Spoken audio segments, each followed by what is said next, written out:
저희가 살고 있는 현재가 굉장히 엄숙한 시점이라고 생각이 되죠.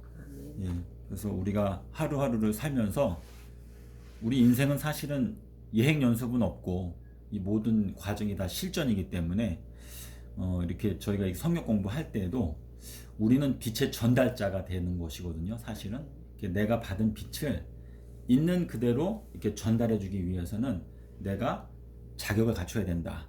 그래서 베드로가 우리한테 권면하는 것 중에서 한 가지가 뭐냐면, 누가 나에게 내가 갖고 있는 소망에 관한 이유를 묻는 자에게 항상 대답할 것을 어떻게 하라?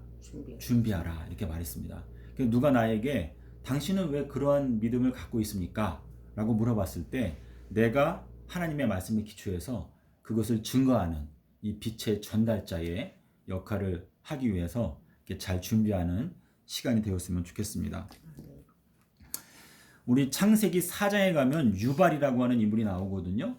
자, 유발이라고 하는 그 사람은 어떤 자의 조상이 되었다라고 저희가 배웠죠? 유발? 거미부터니까 조상 아니에요? 예. 자, 유발이라고 하는 인물이 나오는데, 이 유발이라고 하는 사람은 수금이라고 되어 있죠. 거기 한글 성경에 창세기 4장 21절에 보면은 수금을 타는 자들의 조상이 되었다라고 되어 있어요. 자, 근데 수금과 퉁수를 잡는 모든 자의 조상이 되었다 이렇게 되어 있는데, 여기에 나오는 요 유발이라고 하는 게 무슨 뜻일까요? 유발. 예.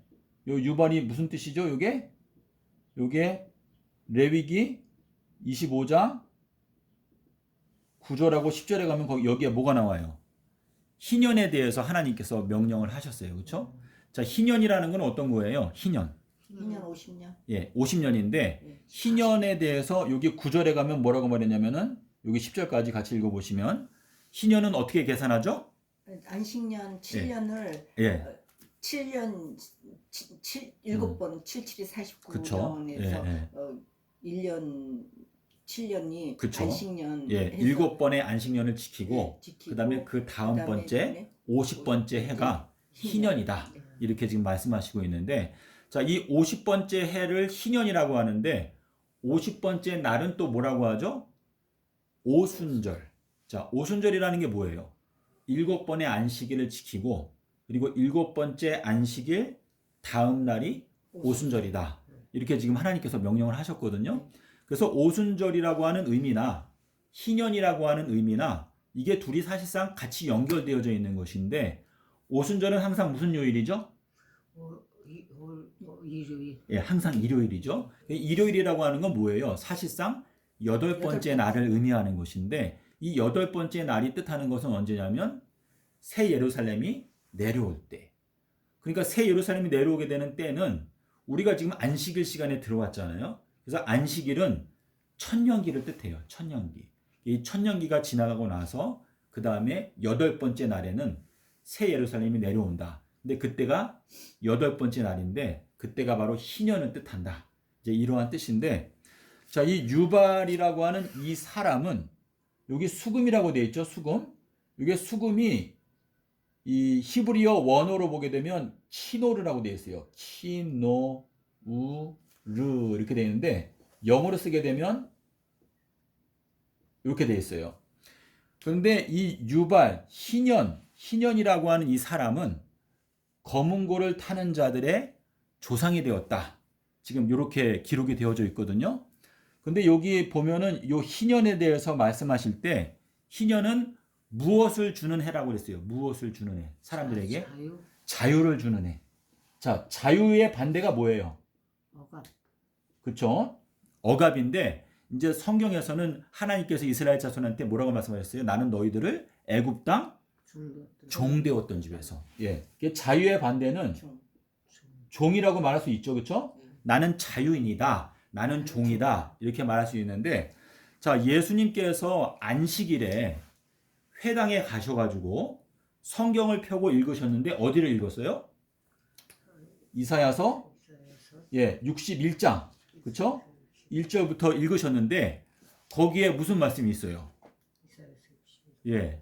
여호와께서 나에게 기름을 부으사 어떻게 하려고 했다? 억압당하는 자들을 어떻게 하려고? 자유케 하려고. 예, 자유를 주기 위해서 나를 기름을 부어 주셨다. 이렇게 기록을 하고 있거든요. 그래서 지금 이사야서 61장 1절에 있는 요 말씀이 어디에 나오죠? 누가복음 4장 18절에 보면 이 누가복음 4장 18절이 중요한데, 왜냐면 주님께서 안식일에 가셔서 하신 이 행동은 결국은 이 지구 역사에서 7번째 천년기에 주님께서 이제 우리에게 자유의 복음을 우리에게 전해 주신다라고 하는 뜻이 여기에 들어 있거든요. 그래서 지금 여기에 보면은 이 유발이라고 하는 요 사람은 검은 고 타는 자의 조상이다라고 말했는데, 요 검은 고가 어디에 나와요? 신약 성경에서. 네? 신약성경. 계시록. 네, 계시록 14장에 가면 거기에 뭐가 나오죠? 14만 4천인들이 어린 양과 함께 어디에 서 있다? 시온산에 서 있다. 자, 서 있다라고 하는 거는 무슨 뜻이라고 우리가 배웠죠? 서 있다? 깨닫는데? 예, 깨닫는다. 자, 우리 계시록에 가면 구원받는 그 무리들이 대표적으로 이렇게 세 무리로 나눌 수가 있는데, 일단은 이방인들은 어디에 서 있어요? 하나님의 보좌 앞에, 어린 양의 보좌 앞에 서 있다. 계시록 7장 9절에 거기에도 서 있다라고 돼 있고, 그리고 14장에 가면은 14만 4천인들이 어린 양과 함께 시온산에 서 있다라고 돼 있어요. 자, 근데 두 증인은 또 어떻다 그랬어요? 두 증인에 대해서 계시록 11장 4절에 뭐라고 말했죠? 이 두 증인은 어떤 존재라고 그랬어요? 두 감람나무와 촛대라고 번역이 되어 있는데, 원어에 보면은 등경이라고 되어 있어요. 두 감람나무와 두 등경인데, 이들은 주 앞에 모셔 서 있는 자들이다. 이렇게 말했어요. 서 있다라고 하는 건 무슨 뜻이에요? 그러니까 지금 주님께서는 뭐라고 말씀하셨냐면, 이 모든 만물은 예수 그리스도 안에 서 있다 그랬어요. 서 있다. 그런데 주님께 순종하지 아니하는 자들은 광야에서 다 어떻게 됐다 그랬어요? 엎드러졌다 그랬어요. 그래서 예수님을 찾으러 검과 몽치를 들고 폭도들이 왔었죠. 그래가지고 예수가 어딨어? 이렇게 막 찾으니까 예수님께서 내로라 하니까 그 폭도들이 어떻게 됐어요? 예, 뒤로 물러가서 엎드러졌다라고 말하는 것은 예수님의 창조자의 그 권능 때문에, 그분의 권능이 발해질 때 악한 자들은 엎드러지는데, 주님께서 인정하시는 자들은 어떻게 되는 거예요? 일어선다라는 것이거든요. 그러니까 주님께서 이 온 우주 만물을 다 일으켜 세우셨는데, 이 온 우주 만물은 예수님 안에 서 있다라고 하는 것을 말씀하시는 것인데, 지금 다니엘서 10장에 보게 되면은 예수님께서 다니엘에게 오셔서 이렇게 말했어요. 다니엘아, 너는 내가 너에게 하는 이 말을 어떻게 하라? 깨닫고 일어서라. 이렇게 말씀하셨거든요. 그래서 깨닫는 것과 일어서는 것이 연관되어져 있어요. 그래서 달리다쿰이라는 게 뭐예요? 달리다쿰. 일어서라. 예, 소녀야 일어서라. 이렇게 말씀하신 건데, 어린아이 하나를 그 사람들 한 가운데에 일으켜 세우시고 뭐라고 말했죠? 너희가 이 어린아이와 같이 되지 아니하면 하나님의 나라에 들어갈 수가 없다. 이렇게 말씀하시는데, 이 어린아이라고 하는 단어하고 성경에 보면 종이라고 하는 단어가 있어요. 종. 근데 사도행전에서는 예수님을 뭐라고 표현했냐면 거룩한 종 예수라고 표현했어요. 근데 이 종이라고 하는 단어하고 어린아이라고 하는 단어하고 헬라어가 같아요. 그래서 우리가 이 전능자를 섬긴다라고 하는 것은, 전능자는요, 우리가 생각하는 것보다 훨씬 더 위대하시고 놀라우신 분이잖아요. 그래서 우리가 하나님의 위대하심과 그분을 경외하는 것을 우리의 삶 속에서 배우게 되면, 우리가 그분을 자원하는 마음으로 종처럼 섬길 수 있게 믿음이 생긴다 라고 하는 뜻이 되는 것인데, 하나님께서는 우리에게 물론 자유의지를 주셨죠. 그렇죠? 우리에게는 하나님의 형상을 따라 창조하셨기 때문에 내가 선택을 할 수가 있어요. 하지만은 하나님의 위대하심을 우리가 생각하게 되면 우리가 마음 가운데 깨달음이 있고 그분을 자원하여 순종할 수가 있다라고 하는 그러한 의미가 되겠습니다. 그래서 여기 이제 수금이라고 하는 요 단어에 대해서 우리가 함께 생각해 보려고 하는데요. 예수님께서 사시던 그 당시에 맨 꼭대기에 있는 호수 이름이 뭐였어요? 갈릴리 호수. 그리고 맨 밑에 있는 게 뭐였죠? 사해. 근데 갈릴리 호수에는 두 가지 이름이 더 있어요. 뭐가 있죠? 갈릴리 호수를 또 뭐라고 불렀죠? 죽음의 바다. 그건 사해고.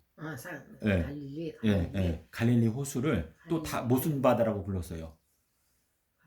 예. 디베라. 디베라. 예. 디베랴 바다라고 불렀는데 요 디베랴 바다라고 하는 이 이름의 뜻은 뭘까요? 디베랴. 지키다. 예, 지키다라고 하는 뜻인데 주님께서 부활하셔서 제자들을 어디에 가서 만나셨어요? 갈릴리. 예, 예수님께서 부활하신 건 어디예요? 부활하신 것은 부활하신 것은 그 맨 밑에 사해 바다 옆에 예루살렘 근처에서 돌아가셨잖아요. 근데 예수님께서 부활하신 다음에는 제자들을 어디에서 가서 만났어요? 갈릴리 바다까지 가서 만나셨어요. 그래서 우리가 이스라엘 나라의 지도를 보게 되면은 사해 바다가 있죠. 그리고 사해 바다하고 갈릴리 호수를 연결하는 요 강이 뭐죠?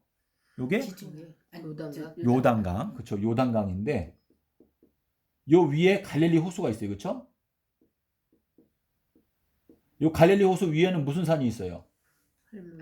네, 헤르몬산. 헤르몬산은 보통 만년설이 있다. 여름에도 산 꼭대기에는 눈이 있다. 이렇게 말을 하는데 헤르몬산을 다른 이름으로 뭐라고 부르죠? 신명기에 가면 헤르몬산 곧 시온산. 예, 이렇게 표현이 돼 있어요. 예, 신명기서에. 근데 여기에서 이제 물이 내려서 갈릴리 호수가 있고 요 밑에 사해가 있는데 사해 바다는 바다 표면에서 몇 미터까지 내려가 있어요. 우리가 한번 공부했었는데 기억 안 나시는 것 같으니까 지금 이 사해 바다는 물이 더 이상 흘러갈 곳이 없어요. 왜냐하면 바다보다 훨씬 더 밑에 내려가 있기 때문에. 근데 이 사해 바다는 바다보다 430m가 밑으로 내려가 있어요. 430m. 430은 무슨 뜻일까요? 430이요? 430은 네. 어떤 생각이 드세요? 430이라는 숫자가 어디에 나오죠? 출애굽기. 예, 출애굽기 12장 41절에 가면 뭐라고 돼 있죠? 이스라엘 자손이 애굽 땅에서 종이 된 지 430년이 맞춰지는 마지막 날 자유를 얻게 되었다. 이렇게 돼 있거든요. 그래서 요 430이라고 말하는 것은 결국은 이게 주님께서 우리한테 알려주시려고 하는 건 무슨 뜻인가 하면 4030년에 대해서 이해하시나요? 아멘. 지사님은 이해가 좀 되실 것 같기도 하고 누님은 아직 좀 왔다 갔다 하실 것 같기도 한데 지금 430이라고 하는 요 숫자가 왜 중요하냐면 창세기 15장 13절에 가면은요 여기에서 아브라함한테 뭐라고 말씀하셨죠? 너의 자손이 이방 땅에서 계기되어서 얼마를 지내겠다? 400년을 지내겠다. 그랬죠? 그래서 여기에서는 400년을 말씀하셨고 그리고 출애굽기 12장 41절에서는 뭐라고 말했어요? 430년이 맞춰지는 마지막 날 출애굽을 하였다. 이렇게 말씀하시고 있는데 요 두 가지 숫자가 우리한테 알려주시는 건 뭐냐면 이스라엘 자손들이 죄의 종, 애굽의 종 상태에 있다가 어린 양이 죽게 되면서 출애굽한 요 이야기는 우리 지구 역사의 십자가 사건의 중요성을 우리한테 알려주기 위해서 창세로부터 감추어져 있었던 비밀을 우리한테 공개하기 위해서 주신 숫자거든요. 근데 요 내용을 깨닫게 되면은요, 굉장히 이 진리가 그리고 주님께서 갖고 계신 계획이 분명하게 보여요. 저는 이거를 좀 제가 자세하게 설명을 드리고 싶은 열망이 있는데 아담과 하와가 선악과를 따먹었던 그 주간에 일어났던 그 사건을 주님께서는 십자가 주간에 똑같이 반복을 하셨어요. 그래서 에덴 동산의 한 가운데에 선악과 나무가 있었다라고 하는 그 기록은 주님께서 그 순환 주간에 한 가운데에서 십자가를 지셨는데 실제로 아담과 하와는 수요일 날 선악과를 따먹었어요. 그게 우리가 이제 인터넷을 통해서, 왜냐면 이 마지막 때에는 주님께서 우리에게 뭘 허락하셨죠? 지식이 증가하고 많은 사람들이 빨리 왕래한다라고 되어 있는데, 이 왕래한다라고 하는 그 표현이요, 민수기에 가면 이런 말씀이 있어요. 사람들이 왕래하면서 무엇을 거둬들였다? 만나를 거둬들였다라고 되어 있어요. 그러니까 많은 사람들이 빨리 왕래한다라는 건 뭐냐면, 우리가 이 카카오톡을 통해서 미국에 있는 사람과도 우리가 성경 말씀을 나눌 수가 있고, 이 진리의 말씀을 우리가 사방에서 왕래하면서 만나를 거둬들일 수 있다라고 하는 뜻인데, 다니엘서에서 주님께서 약속하신 대로 이 마지막 때 주님께서 베푸시는 지식의 축적으로 말미암아 스마트폰이 생겼고 컴퓨터가 생겨가지고 우리가 빨리 왕래할 수가 있거든요. 지식이 증가하는 때에 우리가 살고 있잖아요. 그래서 우리가 이 마지막 때가 오게 되면서 하나님의 말씀은 좌우의 날성 검과 같고 정말 골수와 뼈를 찔러서 쪼개기까지 하고 또 사람의 생각과 뜻을 감찰한다, 이렇게 말씀을 하셨거든요. 근데 이 말씀을 딱 연구해서 깨닫게 되면요, 예수님께서 정말 애누리가 없게 아담과 하와가 범죄한 그 날짜부터 정확하게 4030년이 끝나는 마지막 날, 그 마지막 날이 아비벌 15일이었어요. 그래서 그 아비벌 15일 날, 그날이 큰 날이었는데 그때 주님께서 우리에게 큰 안식일을 주신 거예요. 그래서 성경에서는 이 여호와의 큰 날이라고 있잖아요. 큰 날. 이 여호와의 큰 날은 구약 성경에도 스바냐서, 요엘서, 말라기서에 많이 나와요. 그런데 이 큰 날은 계시록에도 가면은 역시 계시록 6장 17절, 16장 14절에 보면 하나님의 큰 날이 이르렀으니 누가 능히 서리오라고 되어 있거든요. 근데 우리가 이 큰 날을 그냥 들었을 때, 아, 그냥 주님의 재림하시는 날짜니까 그냥 큰 날인가 보다, 이렇게 생각을 하는데, 이 큰 날은 구체적으로 날짜가 있어요. 그래서 우리가 성경을 자세하게 보게 되면 주님께서 1년 중에서, 그러니까 365일 중에서 성경에서 큰 날로 표현된 것은 딱 이틀밖에 없어요. 그게 요한복음 7장 37절하고 요한복음 19장 31절인데, 이 큰 날 주님께서 오신다라는 것을 우리가 깨달을 수 있도록 이것을 요한을 통해서 우리에게 공개해 주셨거든요. 왜 이 비밀이 요한복음에 들어있을까요? 자, 요한이라고 하는 뜻이 뭐예요? 요한은 하나님은 자비하시다 라고 하는 뜻인데, 자, 이 침례 요한을 보내실 때 그는 엘리야의 심령으로 왔지만 그 침례 요한의 이름을 요한이라고 지어라 라고 하신 그 이유는 뭐냐면, 예수님께서는 온 우주를 다스리는 왕이기 때문에 그냥 심판주로 오셔서 심판을 하셔도 그분의 심판에는 오차가 없어요. 실수가 없어요. 그분은 그냥 그분께서 딱 보시는 그 순간에 누구를 구원할지 누구를 멸망시킬지 금방 알아요. 순간적으로. 하지만 그분께서 너무나 자비롭기 때문에 겸손하셔서 먼저 경고할 사람을 보내세요. 그게 요한을 보낸 거거든요. 요한이 와서 미리 경고했어요. 주의 길을 곧게 하라. 큰 길을 여호와를 위하여 대로를 만들어라. 주님께서 분명하게 제시하신 구원의 길을 제시하라, 이렇게 말했는데, 요한도 역시 이름이 요한이잖아요. 요한이 요한복음에서 큰 날에 대해서 2번 말하고 있거든요. 근데 그 큰 날이 둘 다 중요한데, 하나는 언제예요? 하나는 7월 22일이 있고, 또 하나는 뭐예요? 6월절, 아비벌 15일이 있죠. 근데 요 두 날짜가 둘 다 큰 날에 돼 있어요. 큰 날. 요것도 큰 날. 7월 22일은 뭐죠? 요거는 초막절 마지막 날인데, 요거는 이제 레위기서 23장 39절에 가면은 요 큰 날이 안식일이라고 돼 있어요. 그래서 요 큰 날이 지금 올해를 말해요. 올해 2022년도. 우리가 이 진리를 깨달아서 우리가 이 진리를 내가 사랑하는 자, 또 진리의 말씀에 관심 있는 자에게 이거를 우리가 제시를 해주게 되면 그들의 눈을 우리가 열어주는 이 빛의 전달자가 되는 것이거든요. 그래서 지금 이 세상은요, 사실상 전부 다 흑암 가운데 있어요. 우리가 지금 2022년도가 여호와의 큰 날이다라는 걸 우리가 생각을 해야 돼요. 자, 우리가 지금 보통 예수님의 재림이다라고 말하면 2030년이 떠오르죠. 그렇죠? 근데 주님께서 말씀하실 때 인자가 올 때에, 또는 인자의 강림, 인자의 임함이라고 하는 거는요. 2030년을 말하는 거는 아니에요. 주님께서 말씀하시는 인자의 임함은요. 지금 현재를 말해요. 그러니까 주님의 재림이라고 하는 건 뭐냐면 먼저 기별을 보내서 그 기별을 받아들이는 자들을 차근차근 준비시켜 가지고 2030년에는 그냥 승천만 일어나는 거예요. 그러니까 강림이라는 거는 지금 현재 진행형이거든요. 그래서 인자의 임함도 노아의 임함과 똑같을 것이다 라고 말씀하셨는데 노아가 방주에 들어가던 날까지 그리고 인자가 방주에 들어가던 날까지 이렇게 표현이 되어져 있거든요.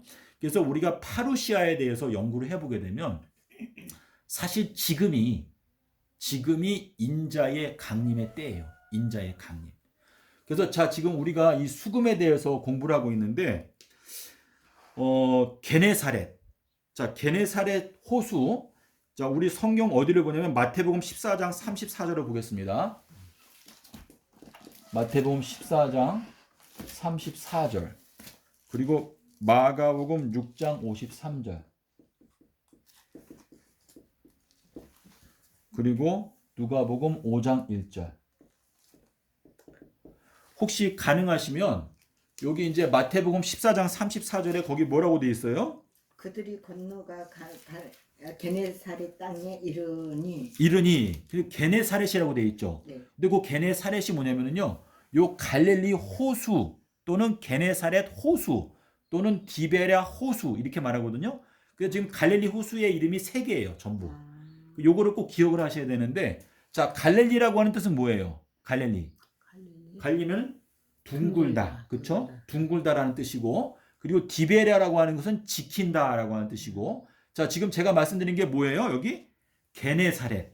자 게네사렛은요. 제가 여기 말한 요게 뭐라고 그랬어요? 키노르죠. 키노르. 요게 뭐예요? 요게 수금. 검은 고죠? 게네사렛이라고 하는 그 뜻이 뭐냐면 검은 고라는 뜻이에요. 검은 고. 요거는 꼭 기억을 하세요. 그래서 게네사렛. 자, 그래서 우리가 마태복음 14장 34절 말씀을 저희가 지금 말씀을 드렸는데 저희가 건너가서 게네사렛 땅에 이르니라고 돼 있죠? 그러면서 여기에서 예수님께 모든 병든 자들을 다 끌고 오니까 사람들이 어떻게 했어요? 예수님의 옷가에라도 손을 대려고 했어요. 자, 근데 이 옷은 뭐예요? 옷. 예수님이 입으시는 옷은 뭐로 되어 있죠? 세마포. 그렇죠? 예, 세마포로 되어 있는데 이 세마포는 흰 세마포. 근데 세마포는 히브리어로 어떻게 쓰냐면 이렇게 써요. 요 쉰이라고 하는 게 2개예요. 요게 우리가 보통 삼지창처럼 생겼다라고 말하잖아요. 이거는 하나님의 심판을 뜻하는데 요 2개를 같이 연결해서 쓰게 되면 요게 세마포라고 하는 뜻이거든요. 그래서 지금 이 예수님의 옷가에다 손을 댄다. 이 옷이라는 건 뭐예요? 우리의 행실을 뜻해요. 행실. 성도들의 의로운 행실 이렇게 말을 하는데 의로운 행실은 어디에 있어요? 저기 요한계시록. 계시록에 나오죠. 근데 주님께서 뭐라고 그랬어요? 너희들의 의가 누구보다 서기관들과 바리새인들의 의보다 어떠하지 못하면 더 크지 못하면 거기에 보면 이제 원어 성경에 더 크지 못하면이라고 되어 있는데 주님께서 요나의 표적을 말씀하실 때 뭐라 했어요? 나는 솔로몬보다 더 크다. 나는 요나보다 더 크다. 이렇게 말씀을 하셨어요. 그래서 우리가 의지할 수 있는 의는 나 자신의 의가 아니에요. 우리는 예수님이 의롭다라는 것을 깨달아야 돼요. 그래서 우리가 이 세상에서 살면서 대부분의 사람들은 다 넓은 길로 가요. 왜냐하면 많은 사람들은요. 그냥 쉽게 생활을 하기 원해요. 신앙생활을. 근데 주님께서 우리에게 말씀하시기를 생명으로 인도하는 문은 그 길이 좁고 협착하다 그랬어요. 찾는 이가 아주 적다라고 말했는데 그 좁은 길은 뭐냐면 낙타가 바늘구멍으로 들어가는 그 길이고 생명으로 인도하는 길이고 예수님의 음성을 듣는 자만이 따라갈 수 있는 길이에요. 그래서 그 길을 걸어가는 것이 우리의 목적인데 여기에서 보면은 이 예수님께서 입으신 그 옷에 손을 댄다라고 하는 건 뭐냐면 예수님의 생애가 의롭다라는 것을 우리가 만져야 돼요. 이 말씀 속에서 예수님의 말씀이 내 마음 가운데 심겨져야 되거든요. 그래서 우리 고린도전서 1장 여기 중요한 말씀이 나오는데 고린도전서 1장 6절과 7절에 여기에 예수 그리스도의 계시라고 하는 표현이 있어요. 그래서 우리가 예수 그리스도의 계시를 깨닫는 것, 이것이 큰 축복이거든요. 계시록 1장 3절에 뭐라고 그랬어요? 이 예언의 말씀을 읽는 자와 듣는 자들과 기록한 것을 지키는 자들은 복이 있다. 자, 복이라는 게 뭘 뜻해요?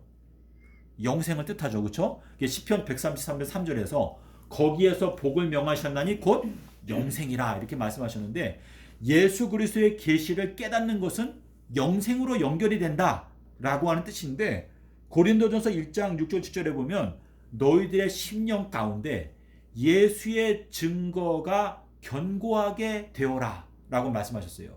그래서 예수의 증거가 견고하게 된다는 건 뭐냐면 예수님께서 입으신 옷에 우리가 손을 댄다. 그래서 혈루증이 있던 여인이 어떻게 했어요?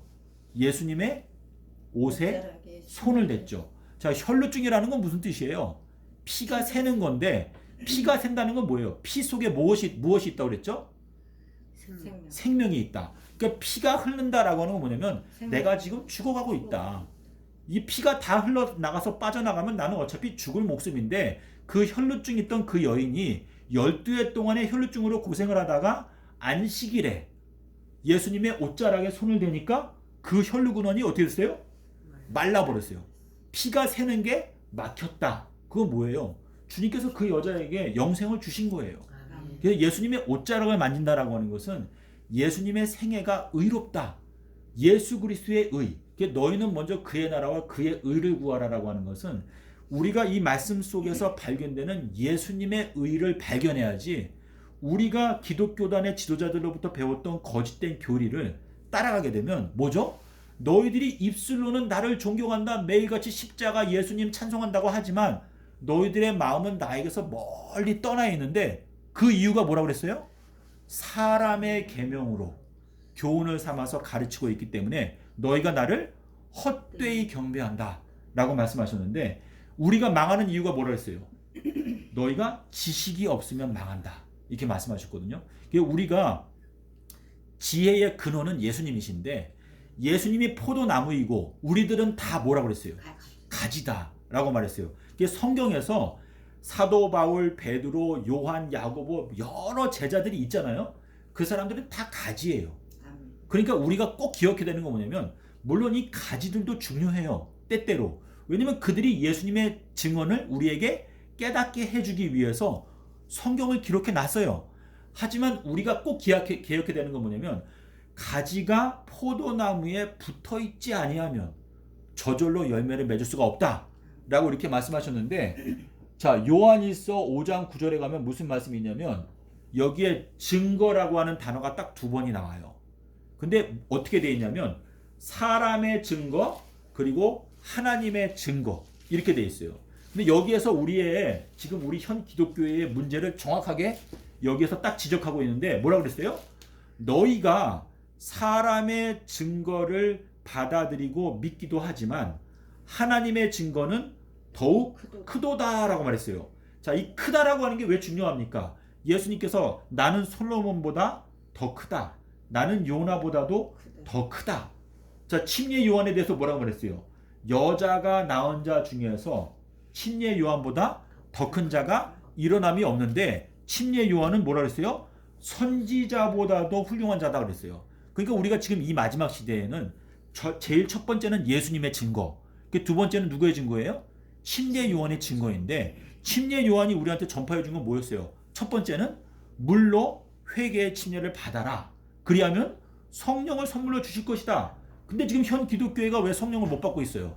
많은 사람들이 성령 받은 것처럼 보이죠? 깨달은 것처럼 보여요. 막 건드리면 막 픽픽 쓰러지면서 막 떨고 막 성령 받은 것 같아요. 근데 그게 우리 주님께서 보실 때 실제로 성령 받은 것일까요? 주님께서는 분명히 말했어요. 니고데모한테 밤에 찾아왔을 때 뭐라고 그랬죠? 사람이 물과 성령으로 거듭나지 아니하면 결단코 하나님의 나라에 못 들어간다. 자, 니고데모의 이름의 뜻이 뭐예요? 네, 이긴 자, 그렇죠? 예, 니코라고 하면 이긴 자라고 하는 뜻인데 계시록에 가면 7 교회에게 하나님께서 말씀하실 때 이기는 자야. 주님께서는 이겨야 된다. 우리한테 반드시 너희들은 이겨야 된다라고 말하는데 이길 수 있는 비결은 뭐예요? 지혜가 있어야 돼요. 지혜 있는 자는 강하다. 강한 자는 이긴다. 이렇게 말했는데 니고데모에게 하신 그 말씀 뭐냐면 니고데모 네가 진짜 이기는 사람, 너의 이름에 걸맞게 너가 이기는 사람이 되기를 원한다면 반드시 두 가지를 거쳐야 되는데 하나는 물침례, 또 하나는 성령 침례를 받아라. 우리가요 예수님을 경외한다는 건 뭐냐면 예수님 앞에 그냥 겸손하게 순종하는 거예요. 자, 나만 장군이 왔을 때 예수님께서 이스라엘 지도자들 앞에서 뭐라 했어요? 이스라엘 땅에 수많은 문둥병자가 많이 있었는데 그 중에서 단 한 명도 고침을 받지 못하고 누구만 고침을 받았다? 수리아 사람 나만만 고침을 받았다. 그러니까 사람들이 막 화가 났죠. 기분이 나빴어요. 근데 이 나만 장군은 어떻게 했어요? 요단강에 들어가서 7번 목욕해라. 그러면 낫는다. 나아보지도 않았어요.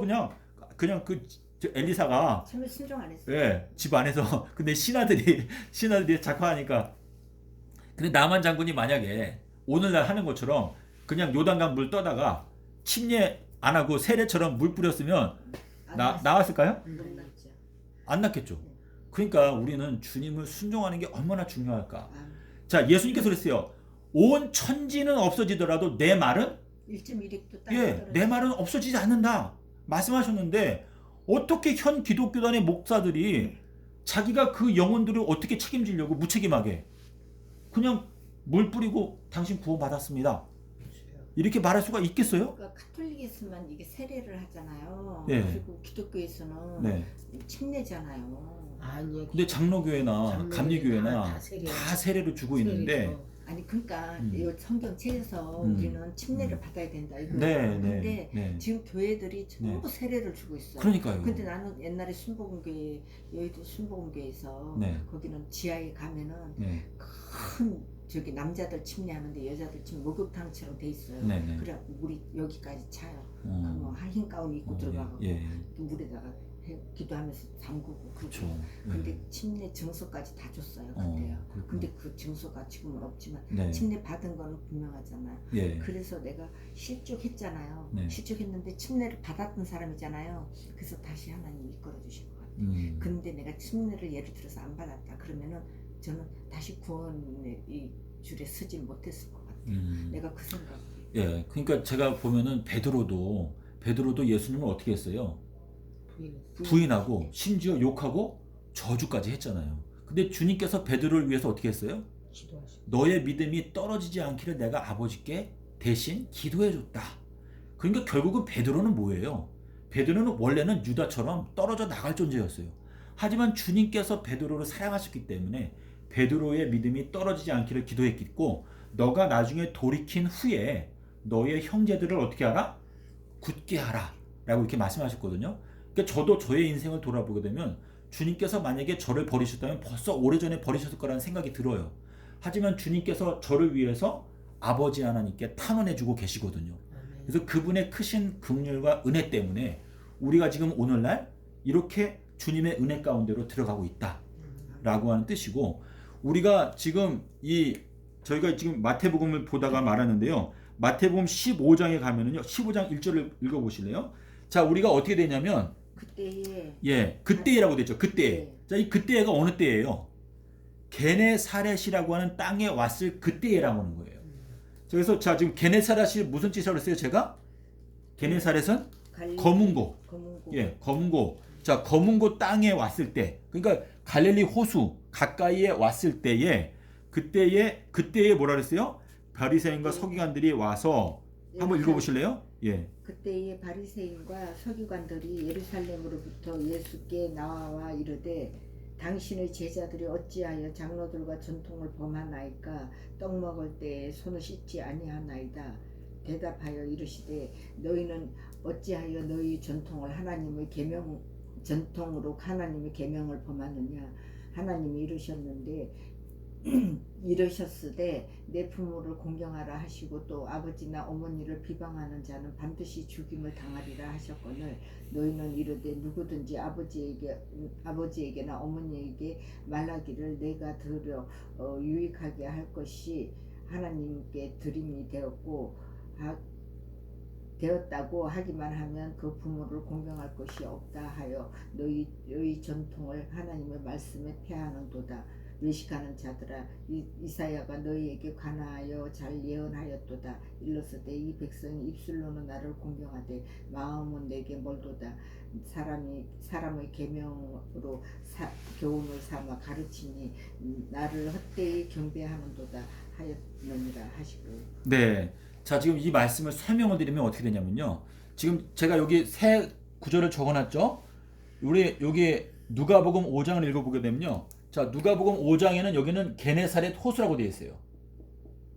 게네사렛 호수 이렇게 되어 있는데, 자, 누가복음 5장이 오기 전에 뭐가 있어요?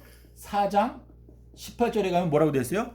안식일에, 그쵸? 안식일에 예수님께서 회당에 들어가셔가지고 이사야서 61장을 펴고 읽으셨는데, 그때의 베드로의 장모를 어떻게 했어요? 고쳐주셨죠. 자, 베드로의 장모가 어떤 병이 있었어요? 열병이 있었죠. 이 열이라는 건 뭐예요? 열이라고 하는 거는 이제 원어를 보게 되면 불, 뜨겁다 라고 하는 뜻인데, 요한복음 4장에도 가면 뭐라 했어요? 어제 제7시에 열이 떨어졌나이다 라고 되어 있어요. 근데 그 열병이 낫게 되는 해가 올해예요.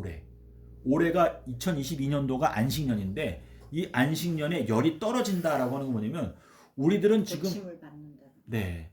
근데 이건 이제 제가 고침을 받는, 영적으로 고침을 받는다라는 뜻이겠죠. 네, 그렇죠. 이 불이라고 하는 것은 하나님의 성령의 불이 우리의 마음을 고쳐주시는 사람이 있는가 하면, 어떤 사람은 그 불 때문에 멸망의 길로 가는 것이거든요. 근데 지금 이 게네사렛 호수라고 되어 있는데, 여기 뭐라 했어요? 게네사렛 땅에 왔을 때 사람들이 예수님의 옷가에다 손을 대라고 고치려고 했는데, 그 다음에 뭐라 했어요? 그때에, 여기 보면 바리새인들의 유전, 바리새인들의 외식에 대해서 말씀을 하시면서, 여기 뭐라 했어요? 예수님께서 외식하는 자들아, 너희가 입술로는 나를 존경하지만 마음은 나에게서 멀리 떠나 있다, 이렇게 말씀하셨는데, 자, 이 외식이라고 하는 것을 또 다른 표현으로 뭐가 되어 있어요? 외식도 있고, 또 눈 속에 있는 들보, 마태복음 7장 5절에 가면 들보라고 되어 있고, 또 회칠한 무덤, 평토장한 무덤, 그리고 장로들의 유전, 이게 여러 가지로 표현되어 있는데, 주님께서 누가복음 12장 1절하고 그리고 56절에 가면 예수님께서 이렇게 말했어요.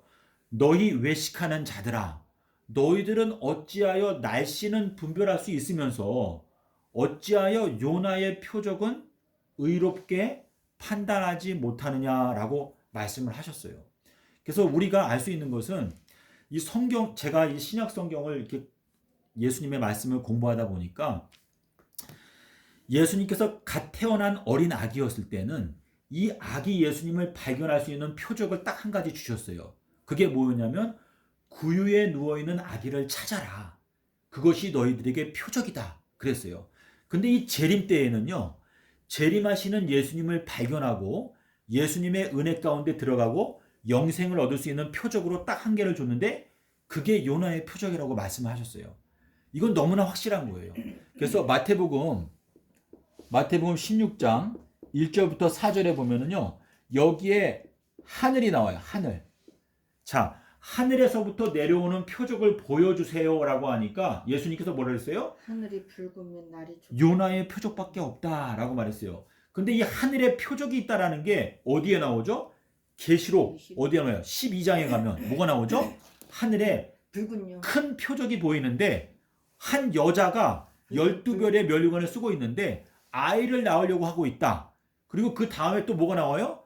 하늘에 또 다른 표적이 보이는데, 용이 아이를 낳으면 아이를 삼키려고 한다, 이렇게 나오거든요. 그래서 여기에서 말하는 이 큰 표적은 뭐냐면, 이 마지막 때에 요나의 표적으로 말미암아 태어나게 되는 하나님의 참된 교회를 말하는 거예요.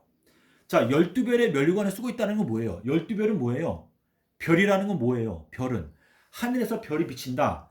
많은 사람을 의로운 대로 돌아오게 하는 자는 하늘의 별과 같이 영원토록 비치리라. 이 12별은요, 12사도를 뜻해요. 12사도. 자, 12사도. 사도가 무슨 뜻이에요? 사도. 예. 사도는 보냄을 받은 자라는 뜻이에요. 사도. 그러니까 주님께서 12제자를 보내셨죠. 그래서 12제자를 보내셨는데, 그 12제자들의 별을 쓰고 있다라고 하는 건 무슨 뜻인가 하면, 자, 면류관은 뜻이 뭐죠? 면류관? 멸류관이야? 네, 면류관이 뜻하는 게 뭐예요? 생명의 면류관, 또 썩지 아니하는 면류관. 이게 무슨 뜻이에요? 자, 예수님께서 잠언서에서 뭐라고 말했죠? 너가 지혜를 얻게 되면 그 지혜가 너에게 무엇을 줄 것이다? 영화로운 면류관을 씌워줄 것이다 그랬어요. 그 면류관이라고 하는 것은 지혜랑 직결되어져 있어요. 지혜. 생명의 면류관, 또 썩지 아니하는 면류관, 이것은 예수님의 지혜를 뜻해요. 그래서 잠언서에 가면 2장 16절에 또 7장 5절에 또 24장 5절에 가게 되면 음녀에게서 너를 보호하고 너를 음녀에게서 구원해 줄 수 있는 건 뭐밖에 없다? 지혜밖에 없다. 근데 다니엘서 8장에 가면은 예수님이 지혜로 표현되어져 있거든요. 모든 조화의 시작, 이 온 우주 만물을 창조하시는 모든 조화의 그 시작 전에 누가 계셨다? 지혜, 예수님이 계셨다라고 되어 있거든요. 예수님의 그 지혜를 우리가 배우게 되면 우리는 이 마지막 때 온 천하를 미혹하고 있는 바벨론의 음행의 독주에서 우리가 해방될 수 있다. 우리가 그 독주의 그 술 취함에서 나올 수 있다라고 한 뜻인데, 주님께서 요나의 표적에 대해서 말씀하실 때 뭐라 했어요? 이 악하고 음행하는 세대 가운데 내가 줄 수 있는 표적은 요나의 표적밖에 없다. 그 뜻은 뭐예요? 이 악하고 음행하는 세대가 바벨론의 독주에 다 취해 있고 음행하고 있는데, 그 상황 가운데서 너희가 빠져나올 수 있고 나를 발견할 수 있는 표적은 뭐밖에 없다? 요나의 표적밖에 없다. 근데 요나가 무슨 뜻이에요? 히브리어로 요나. 요나는 비둘기라고 하는 뜻인데, 아가서에 보면은 비둘기에 대해서 8번이 나와요. 그렇죠? 아가서가 무슨 노래예요? 사실상 예수님과 신부 사이의 사랑의 노래거든요. 그래서 아버지께서 예수님께서 뭐라 했어요? 너는 내가 사랑하는 아들이다. 근데 자, 그녀 안에 나의 기쁨이 있다. 그게 뭐예요? 헵시바. 그렇죠? 너는 내가 사랑하는 아들이고 내가 기뻐하는 자다. 주님께서 기뻐하신다는 건 뭐예요? 그분이 사랑한다라고 하는 뜻인데, 아가서에 보면은 요나에 대해서 많이 나오잖아요. 근데 아가서 6장 9절에 가면 뭐랬죠? 나의 사랑, 나의 어여쁜 자야, 나의 완전한 자야, 너는 비둘기다. 이렇게 지금 표현하고 있거든요. 주님께서 우리한테 명령하시는 게 마태복음 5장 48절에 뭐라고 되어 있어요? 아버지 하나님이 완전하신 것처럼 너희들도 완전하라 라고 이렇게 말씀하신 것은, 아버지 하나님께서는 그분께서 정말 마음 가운데 깊이 사랑하시는 독생자 예수님이 계셨는데, 그 독생자 예수님조차도 피조물들을 위해서 그 독생자 예수님의 목숨을 내어주실 만큼의 그 계획을 그 모든 조화의 시작 전에 세워놓으신 거예요. 그러니까 이 구속의 계획은요, 온 우주 만물의 창조 전에 세워져 있었던 계획인데, 그 계획을 딱 시작하게 한 게 누구였어요? 아담과 하와가 범죄하게 되면서 만세 전에 감추어져 있었던 그 구속의 비밀을 아담과 하와가 딱 연 거예요. 그러니까 주님께서 이 구속 사업을 시작하시게 됐고, 우리 이 지구에 사는 사람들은 뭐예요? 창조에 속하지 아니한 성전. 자, 창조에 속하지 아니했다는 게 뭐예요? 주님께서 너희가 이 성전을 헐라, 내가 손으로 짓지 아니한 성전을 3일 동안에 짓겠다. 이건 뭐냐면, 이 온 우주 만물은 다 말씀으로 창조했어요. 하지만 주님께서 세우시는 새 예루살렘은요, 예수님의 보혈로 세우시는 성전이에요. 이게 무슨 뜻인지 이해가 되시죠? 그러니까 이거는요, 첫 번째 에덴 동산은 그냥 말씀으로 창조한 거예요. 이게 비유적으로 말하면 떡 맡은 관원장이거든요. 자, 떡 맡은 관원장은 죽었어요. 하지만 술 맡은 관원장은 복직이 되었어요. 그래서 예수님의 보혈, 그래서 예수님께서 보혈을 나눠주시면서 너희가 이것을 마시면 어떻게 된다?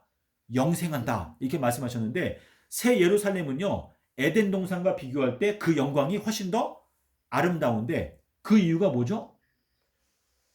그 이유는 우리 계시록 21장에 뭐라 했어요? 불못에 던져지는 게 뭐가 있어요? 사망과 음부도 불못에 던져지니 이는 둘째 사망이라 라고 말하고 있는데, 첫 번째 에덴 동산은요, 사망과 음부가 멸망받지 아니한 동산이었어요. 그래서 아담과 하와가 죽었잖아요. 그런데 새 예루살렘은요, 사망과 음부가 영원히 멸망을 당하는 도성이에요. 아멘. 그러니까 새 예루살렘은요, 우리가 피조물이라고 하는 거는 영원히 변할 수 없는 사실이에요. 우리들은 창조자께서 우리를 만들었기 때문에 존재하거든요. 하지만 우리의 존재에게 허락하시는 하나님께서 주시는 가장 최종적인 축복이 뭐예요? 사망과 음부가 우리의 존재에게서 영원히 멸망당하는 거예요. 이거는 뭐냐면 우리가 피조물이긴 하지만 하나님과 같은 존재가 되는 거예요. 아멘. 그래서 아브라함한테 하나님께서 뭐라고 말했어요? 나는 너에게 줄 수 있는 지극히 큰 상급이다. 그러니까 우리가 이 땅에서 살면서 여러 가지 상을 받고 싶어 하고 뭔가를 받고 싶어 하지만 하나님께서는 그분이 갖고 계신 사랑이 아가페 사랑이고 우리들을 위해서 독생자까지 주실 수 있는 만큼 온전하신 사랑을 갖고 계시기 때문에 그분께서 우리에게 주시려고 하는 건 결국은 그분 자신이다. 근데 그분을 배우기 위해서는 영원한 세월이 다 지나가도 그분을 우리가 다 배울 수가 없어요. 그분은 원래 영원하신 분이고 그분은 전능하신 분이기 때문에 그분 자신을 우리가 영원히 배운다. 그거는 지존자께서 주실 수 있는 가장 큰 축복이고 영생이 우리에게 영원히 보장되어 있다라고 하는 뜻이죠. 제가 이것을 이렇게 이론적으로 말하지만 저도 사실은 그거를 다 제가 깨닫지 못하고 있는 상태에서 주님의 은혜로 제가 이것을 말씀을 드리는 것이지만 이것을 우리가 깨닫게 되면 존귀에 처하나 깨닫지 못하는 자는 멸망하는 짐승과 같다라고 하는 그 뜻이 뭐냐면 지금 이 지구상이 우리의 눈으로 볼 때는 죄와 슬픔이 꽉 차 있는 세상이지만 사실상은 이 지구상이 뭐예요? 에덴 동산이에요. 에덴이 무슨 뜻이라고 그랬죠? 기쁨. 예, 기쁨인데 이 에덴 동산이 왜 기쁨인가? 왜냐하면 이 에덴 동산이라고 하는 이 지구 역사의 한 가운데에 뭐가 있었다?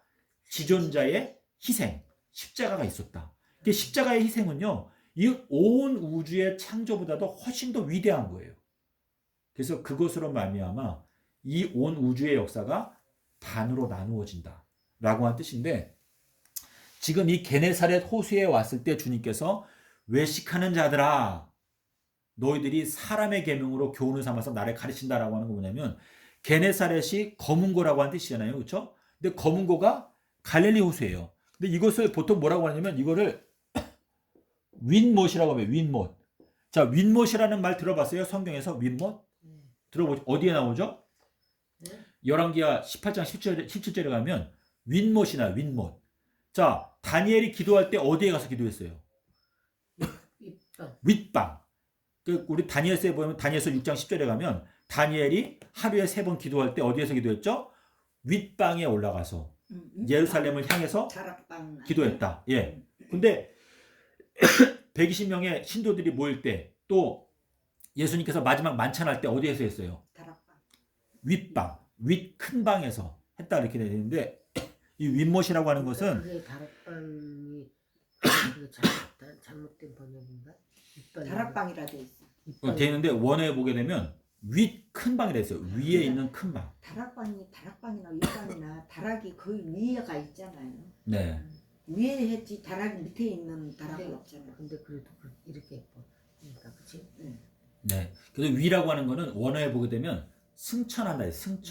승천이라는 단어가 있거든요. 윗방이라고 하는 거는 하나님께 가까이 올라가기 위해서 기도한다 라고 하는 이제 그러한 의미인데 여기에 보면 이 두 가지가 뭐냐면 사망과 영생 요게 돼 있어요. 사해라고 하는 건 뭐예요? 멸망당하는 것. 더 이상 흘러가지 못하는 곳. 요게 사해 멸망당하는 곳이 요게는 윗못인데 주님께서 부활하신 장소는 어디예요? 여기에 예루살렘에 있거든요. 여기에서 주님께서 십자가를 겪으시고 그러니까 주님께서 뭐냐면 우리 인간들이 멸망하는 그 마지막 끝에 가서 우리들을 구원하기 위해서 희생을 치르시고 우리들을 구원하기 위해서는 이 갈릴리가 뭐예요? 원, 둥근 이러한 뜻이거든요. 이게 원이라고 하는 건 뭐냐면 영원한 하나님의 영원성을 뜻하는 것인데 이 영원한 곳에서 우리들을 만나신다 라고 하는 그러한 의미가 있는데 오늘 말씀드린 것은 디베라, 지킨다. 뭐였어요? 너가 나의 인내의 말을 지켰은즉 나도 너를 지켜서 시험의 때를 면하게 하리라. 사람이 내 말을 지키면 어떻게 된다? 영원히 죽음을 맛보지 아니할 것이다. 이렇게 말했어요. 그러니까 주님께서 갖고 계신 그분의 사랑은 뭐예요? 우리가 죽음을 맛보는 걸 원하시는 건 아니에요. 하지만 그분께서 보실 때 그분께서 뜻하신다면 우리가 죽을 수도 있지만 죽지 않는 것도 주님의 뜻이다. 그러니까 요한복음 8장 51절에 주님께서 놀라운 말씀을 했어요. 너희가 내 말을 지키면 영원히 죽음을 맛보지 아니하리라. 이렇게 말씀하셨거든요. 그래서 우리가 그 말씀을 진정으로 믿고 우리가 만약에 순종을 한다면 그 말씀은 우리에게 이루어 주실 수 있다. 자, 우리 에녹이 몇 년 동안 하나님과 동행했죠? 300년 동안 동행했다. 자, 이 300년이 뜻하는 게 뭘까요? 300년이? 예, 300년. 30년? 300년은 3000년을 뜻하는 거예요. 3000년? 3000년. 자, 그래서 모세가 우리가 광야로 며칠길을 가서 3일길을 가서 자, 요나가 니느웨 성을 며칠길이라고 했어요. 니느웨 성. 3일길이다. 그래서 이 3일길은요. 3000년을 뜻하는 것인데 우리가 3000년이라고 하는 이 기간 동안에 이 말씀을 통해서 광야길을 통과를 잘 하게 되면 우리가 결국은 어디에 도착한다? 새 예루살렘에 도착한다. 라고 하는 뜻이거든요. 그래서 우리가 새 예루살렘까지 가려면은요. 아직까지 1009년 더 가야 돼요. 1008년. 예, 1008년을 더 가야 되는데 일단 주님께서 우리에게 출발, 이 마지막 이때 이제 눈을 열어주시고 주님의 계획을 알게 해주시기 때문에 우리들은 빛의 자녀다. 주님께서 뭐라고 그랬어요? 빛이 있을 동안에 어떻게 하라? 빛을 믿으라. 그러면 어떻게 된다? 빛의 아들이 될 것이다. 예, 빛의 자녀가 될 것이다. 이렇게 말했는데 그 날이 도적과 같이 오지만 사도 바울이 뭐라 했죠? 너희에게는 그 날이 도적과 같이 올 수가 없는데 그 이유는 무엇이다? 너희들은 빛의 아들들이요 낮의 아들들이기 때문에 그 날이 도적과 같이 올 수가 없다라고 이렇게 말씀하신 것은 예수 그리스도 안에 빛이 있기 때문에 내가 세상에 있는 동안에는 내가 세상의 빛이다. 그 말씀을 언제 하셨어요? 예?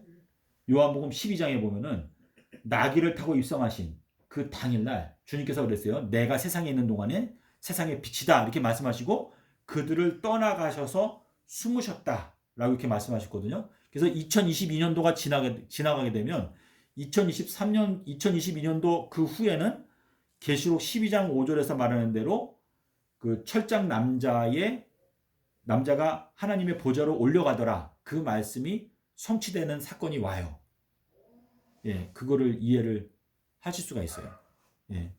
그래서 오늘 제가 잘 조율이 있게 말씀을 못 드린 부분도 있는데 이 게네사렛이라고 하는 단어가 3번 나오거든요. 이 게네사렛이 뜻하는 건 뭐냐면 2022년도가 안식년이죠. 그 안식년이 지나간 다음에 우리가 도착하는 호수가 게네사렛 호수예요.